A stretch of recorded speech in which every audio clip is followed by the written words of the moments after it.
Jack Dawson existe-t-il vraiment? Sid est-il devenu un gentil éboueur? Dominic Toretto est-il un Terminator?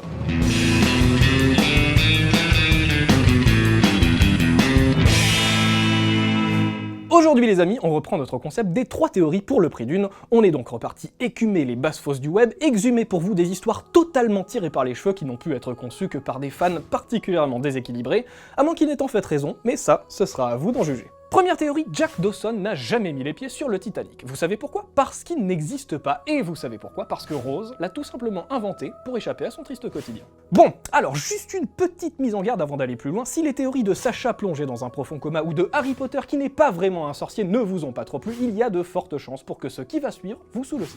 On en profite d'ailleurs pour vous rappeler que ces théories ne sont pas de notre propre fait et que nous, on est juste là pour les expliquer.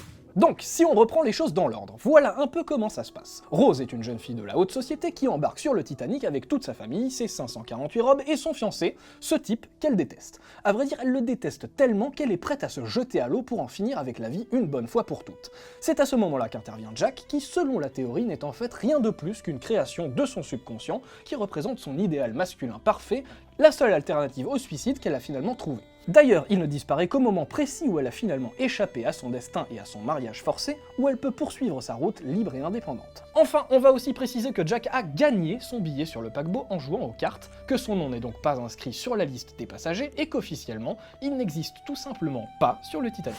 Ah, mais ok, mais c'est pour ça qu'il est pas monté sur la planche à la fin du film avec Rose alors qu'il y avait clairement de la place pour deux. Mais ça remet tout en cause.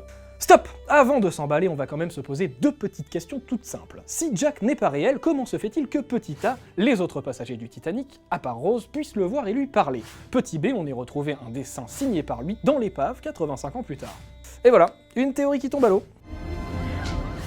Théorie numéro 2, Sid, le méchant gamin de Toy Story, est devenu éboueur pour sauver les jouets abandonnés. Pour le coup, cette théorie est assez rapide à résumer, et même si rien ne permet vraiment de l'appuyer, elle est quand même hyper sympa. Elle se base sur un clin d'œil glissé par les artistes Pixar au début de Toy Story 3, où l'on retrouve Sid, cet horrible gamin qui martyrisait les jouets dans le premier opus, et qui avait fini par découvrir leur vie secrète de manière assez traumatisante.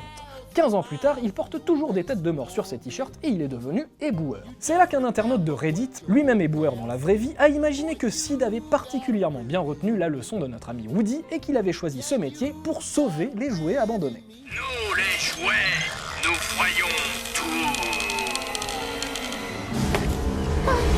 Alors pas de violence. Du coup, si ça se trouve aujourd'hui, la maison de Sid, c'est un véritable petit paradis pour les jouets perdus, et au lieu de les démonter, il les répare. Bon, de toute façon, comme rien ne permet de le prouver, on peut tout de suite passer à la théorie numéro 3.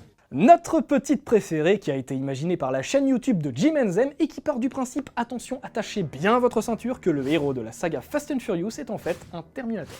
Bon, alors là, c'est facile, il suffit d'observer le personnage de Dominic Toretto pour remarquer 2-3 trucs un peu bizarres.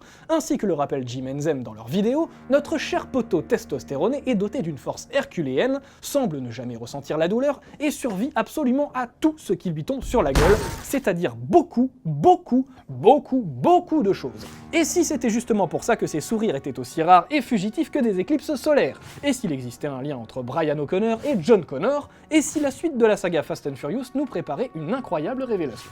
Vous l'avez compris, pour finir, cette théorie n'est rien de plus qu'un gros délire très marrant à imaginer, mais impossible à démontrer, n'empêche que si vous voulez, vous avez parfaitement le droit d'y croire, en tout cas n'hésitez pas à nous dire laquelle de ces 3 théories vous avez préférée. D'ailleurs, tiens, postez-nous dans les commentaires de cette vidéo votre théorie la plus barrée sur le film ou la série de votre choix, expliquez-la en 1 ou 2 lignes, si vous avez bien bossé, on reviendra sur les plus marrantes dans une prochaine vidéo, et ça c'est pas une théorie.